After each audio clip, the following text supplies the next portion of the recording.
Caros amigos, bem-vindos a mais um episódio de Hoje no Mundo Militar. Neste vídeo falaremos sobre uma recente declaração do chanceler alemão Olaf Scholz, que disse que tropas britânicas e francesas já estão na Ucrânia lançando mísseis contra posições russas. E se ainda não está inscrito no canal, inscreva-se já e acione o sino das notificações para não perder nenhuma novidade. No final de fevereiro, durante uma conversa com jornalistas, o chanceler alemão Olaf Scholz tentou justificar, mais uma vez, a sua decisão de não enviar mísseis Taurus de longo alcance para a Ucrânia.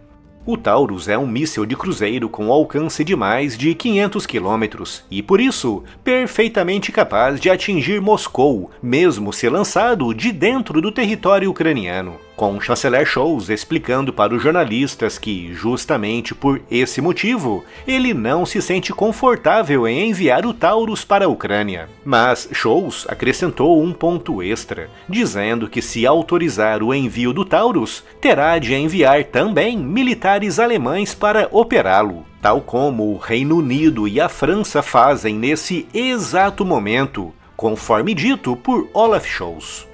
Ou seja, sem querer, o chanceler alemão confirmou aquilo que britânicos e franceses vinham negando há meses, que militares desses países estão atuando dentro da Ucrânia em apoio direto às forças ucranianas para a aquisição de alvos russos e a operação de mísseis de longo alcance, como o Storm Shadow e a sua versão francesa, o Scalp. Isso mostra que britânicos e franceses estão, de forma ativa e direta, lançando ou contribuindo diretamente para o lançamento de mísseis que estão destruindo estruturas e veículos, e mais importante do que isso, ferindo e matando militares russos. O Storm Shadow, conhecido na França como Scalp, tem um alcance semelhante ao do Taurus, de cerca de 500 km. E assim como o míssil alemão, também é de lançamento aéreo, e apesar desses mísseis poderem ser facilmente instalados em aviões soviéticos, como aqueles que a Ucrânia opera, a etapa mais crítica, que é a sua programação e a introdução de dados como a rota a seguir e o alvo a ser atingido, deve ser feita por militares britânicos e franceses, pois, segundo parece, exige equipamentos especiais muito avançados, cuja posse não foi transferida para os ucranianos. Além da programação em si, o chanceler alemão também referiu na entrevista o chamado controle de alvo. Trata-se de um termo muito amplo, mas que costuma envolver a análise e a escolha de potenciais alvos. Ou seja, segundo o chanceler alemão, o Reino Unido e a França estariam analisando dados e imagens de satélite, também eles britânicos e franceses, e determinando, através dessa análise, quais posições e estruturas poderiam causar mais danos e baixas entre os russos se fossem atingidas pelos seus mísseis. Isso mostra que o Reino Unido e a França não estão apenas fornecendo os mísseis que a Ucrânia usa para atingir alvos russos. O Reino Unido e a França estariam escolhendo, ou ao menos participando, no processo de escolha de alvos russos. Basicamente, os britânicos e franceses preparam a munição, escolhem o alvo e endireitam a mira, com os ucranianos se limitando apenas a puxar o gatilho.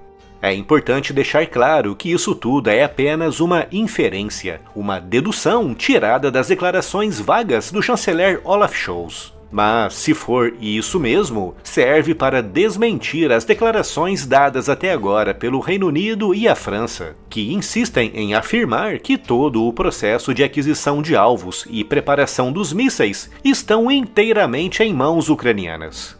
E foi justamente por causa disso que Londres reagiu com indignação às declarações alemãs, com um porta-voz do Ministério Britânico da Defesa divulgando uma nota para desmentir as declarações do chanceler Scholz, com Londres dizendo que, ao contrário do que foi insinuado, os mísseis britânicos são operados, ajustados e lançados exclusivamente por ucranianos. Mas o Ministério Britânico não confirmou ou negou a presença de militares britânicos na Ucrânia.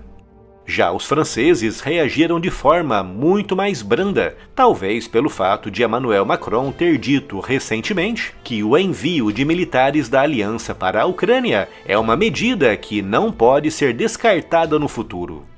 Se as insinuações de Scholz forem mesmo verdadeiras, a participação europeia no esforço defensivo da Ucrânia é muito maior do que se julgava até então, podendo mesmo indicar que os europeus estão não apenas fornecendo armas e munições, mas também operando algumas dessas armas, ao menos até um certo ponto.